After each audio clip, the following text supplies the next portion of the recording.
ఉమ్మడి ప్రకాశం జిల్లాలోని ఆ నియోజకవర్గంలో ఒకప్పుడు కాంగ్రెస్ కు బలం ఉండేది. కానీ ఆ ప్లేస్ ని వైసీపీ కబ్జా చేసుకుంది. సీన్ కట్ చేస్తే గతంలో హస్తం పార్టీకి పట్టిన గతే నేడు ఫ్యాన్ పార్టీకి పట్టిందట. వైసీపీ ఆవిర్భావం నుంచి సరైన అభ్యర్థి దొరక్క వరుస ఓటములతో కుదేలైపోతుంది. దీంతో ప్రస్తుత పార్టీకి భవిష్యత్తైన విజయం చేకూరుతుందో లేదోనని వైసీపీ అధిష్టానం తలపట్టుకుందట. ఇంతకీ ఆ నియోజకవర్గం ఏది, ప్రస్తుతం అక్కడి రాజకీయ పరిణామాలు ఎలా ఉన్నాయి చూద్దాం.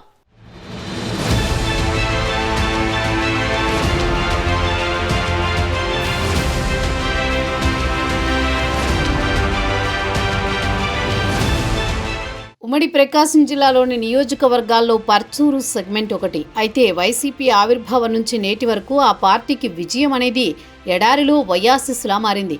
గతంలో పర్చూరు నియోజకవర్గ రాజకీయాల్లో కాంగ్రెస్ టీడీపీ పార్టీల మధ్యనే ప్రధాన పోటీ ఉండేది.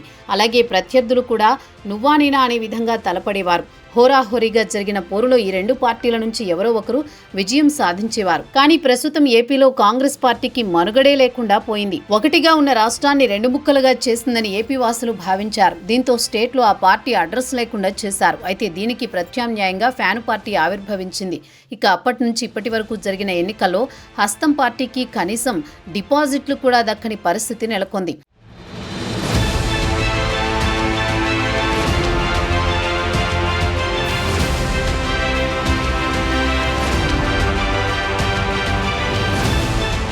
ఇకపోతే వైసీపీ ఆవిర్భావం నుండి నేటి వరకు జరిగిన ఎన్నికల్లో పర్చూరులో ఓటమి పాలవుతూ వస్తోంది. మహామహులను సైతం రంగంలోకి దింపినా విజయం మాత్రం వరించట్లేదు. ఎన్నికల్లో పోటీ చేసిన ప్రతిసారి నియోజకవర్గ వాసులు ఫ్యాన్ రెక్కలను విరుస్తూనే ఉన్నారు. పర్చూరు నియోజకవర్గం టీడీపీ నుంచి వరుసగా 3 సార్లు ఏలూరు సాంబశివరావు బరిలో నిలుస్తున్నారు. 2014 నుంచి మొదలు పెడితే ఇప్పటి వరకు వరుసగా 3 టైమ్స్ విన్నింగ్ షాట్ కొట్టారు. సాంబశివరావు ప్రత్యర్థి ఫ్యాన్ పార్టీకి ముచ్చమటలు పట్టిస్తున్నారు. పార్టీ క్యాడర్ డీలా పడడంతో వైసీపీ తన రూటు మార్చుకునే ఆలోచనలో ఉన్నట్టు తెలుస్తోంది.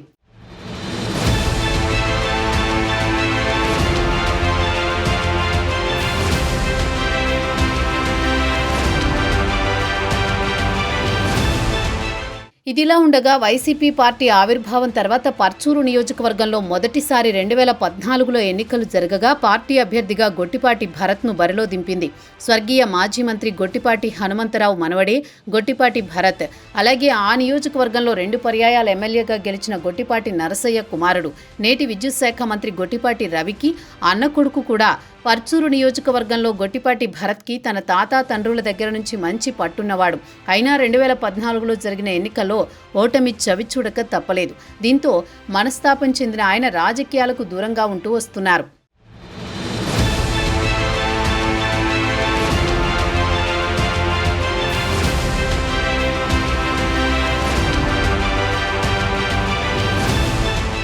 ఆ తర్వాత పర్చూరు నియోజకవర్గంపై వైసీపీ ఫుల్ ఫోకస్ చేసింది. ఎలాగైనా గెలవాలనే కసితో పని చేసింది. అక్కడ ఆ పార్టీ పప్పులేం ఉడకలేదు. అయితే 2019 ఎన్నికల్లోనైనా పర్చూరు గడ్డపై వైసీపీ జెండా ఎగరవేసేందుకు పార్టీ అధిష్టానం ప్రణాళికలు అమలు చేసింది. గత రాజకీయాల్లో ద్రోణాచార్యుడిగా గుర్తింపు పొంది రాజకీయాల్లో చరిత్ర సృష్టించిన టీడీపీ అధినేత అన్న స్వర్గీయ ఎన్టీఆర్ పెద్దాలుడు దగ్గుపాటి వెంకటేశ్వరరావును బరిలో నిలిపింది. ఆయనకి ఆ నియోజకవర్గంతో విడదీయరాని సంబంధాలున్నాయి. దగ్గుపాటి ఆ నియోజకవర్గాన్ని తన అడ్డా చేసుకుని రాజకీయాలు చేశారు. పార్టీ ఏదైనా తనదే అన్నట్టుగా వ్యవహరించారు. అలాగే ఎంపీ, ఎమ్మెల్యే, మంత్రిగా 2 తెలుగు రాష్ట్రాల్లో ఓ వెలిగిన నేత కూడా. 2019 ఎన్నికల్లో గెలిపే లక్ష్యంగా వైసీపీ అధిష్టానం ఆయన్ని రంగంలోకి దించింది. అయినప్పటికీ రాష్ట్రం మొత్తం వైసీపీ గాలి వీచినా పర్చూరు నియోజకవర్గంలో మాత్రం ఫ్యాను రెక్కలు ముక్కలయ్యాయి. దగ్గుపాటి వెంకటేశ్వరరావు విజయానికి అతి సమీపంలోకి వచ్చి స్వల్ప ఓట్ల తేడాతో ఓటమి చవిచూశారు.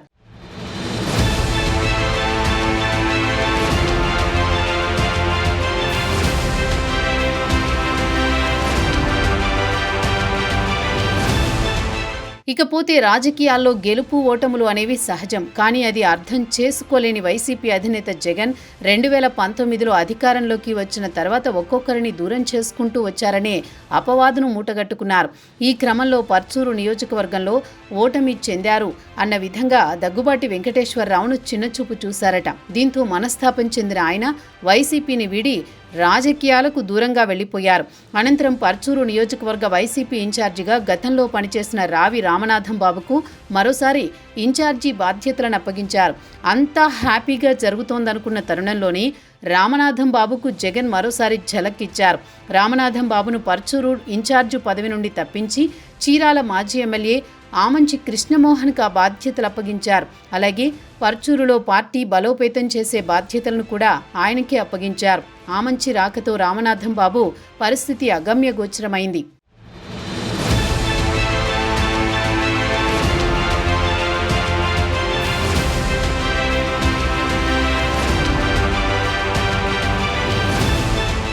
ఇక 2024 ఎన్నికల ముందు ఆమంచి కృష్ణమోహన్ తన సొంత నియోజకవర్గం చీరాలకి వెళ్లిపోయారు. దీంతో ఎడం బాలాజీని రంగంలోకి దింపింది వైసీపీ. అయితే బాలాజీ ఆర్థికంగా బలమైనవాడు. తన తాతకు 3 పర్యాయాలు రేపల్లెలో ఎమ్మెల్యేగా గెలుపొందిన చరిత్ర ఉంది. కానీ తన తండ్రికి మాత్రం రాజకీయ చరిత్ర లేదు. బాలాజీ తండ్రికి రాజకీయాల్లోకి రావాలనే ఆసక్తి ఉంది. దీంతో తన తండ్రి కోరిక మేరకు పాలిటిక్స్లో ఎంట్రీ ఇచ్చారు. 2014 ఎన్నికల్లో మొదటిసారి వైసీపీ అభ్యర్థిగా బరిలో నిలిచి ఓటమి చెందారు. కానీ ఏది ఏమైనా ఎడం బాలాజీకి తన కుటుంబానికి రాజకీయాల్లో మంచి అనుభవం ఉంది. అయినప్పటికీ 2024 ఎన్నికల్లో తనకు ఓటమి తప్పలేదు. ఆ ఓటమి అనంతరం పర్చూరు నియోజకవర్గాన్ని వీడి ఆయన మళ్లీ విదేశాలకు వెళ్లిపోయారు. దీంతో పర్చూరు నియోజకవర్గంలో పార్టీ బలోపేతం చేసే లీడర్ లేకుండా పోయాడు. ఈ నేపథ్యంలో పర్చూరు ఇన్ఛార్జి బాధ్యతలను అదే నియోజకవర్గానికి చెందిన స్వర్గీయ మాజీ మంత్రి గాదె వెంకట్రెడ్డి తనయుడు మధుసూదన్ రెడ్డికి అప్పగించారు.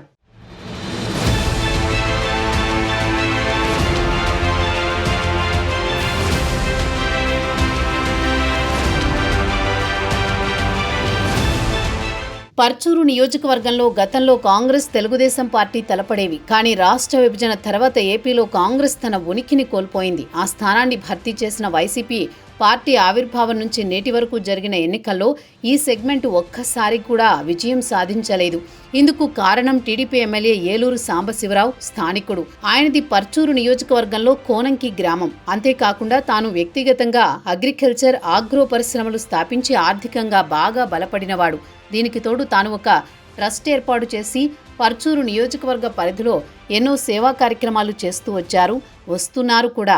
తాను టీడీపీలో చేరి 2014 ఎన్నికల్లో పోటీ చేశారు. పర్చూరు నియోజకవర్గ శాసనసభ్యుడిగా విజయం సాధించారు. ఇక అప్పటి నుంచి ఇప్పటి వరకు వరుసగా హ్యాట్రిక్ విజయం సాధించారు. నియోజకవర్గ ప్రజలతో మమేకమవుతున్నారు.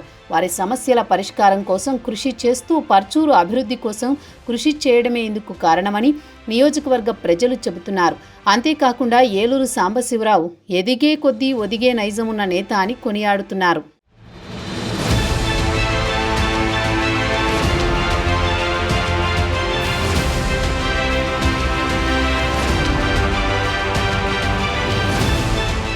ఇదిలా ఉంటే వైసీపీ పార్టీ ఆవిర్భావం నుంచి పర్చూరు నియోజకవర్గంలో వైసీపీ పార్టీ గెలుపు అనేది కొరకరాని కొయ్యగా మారింది.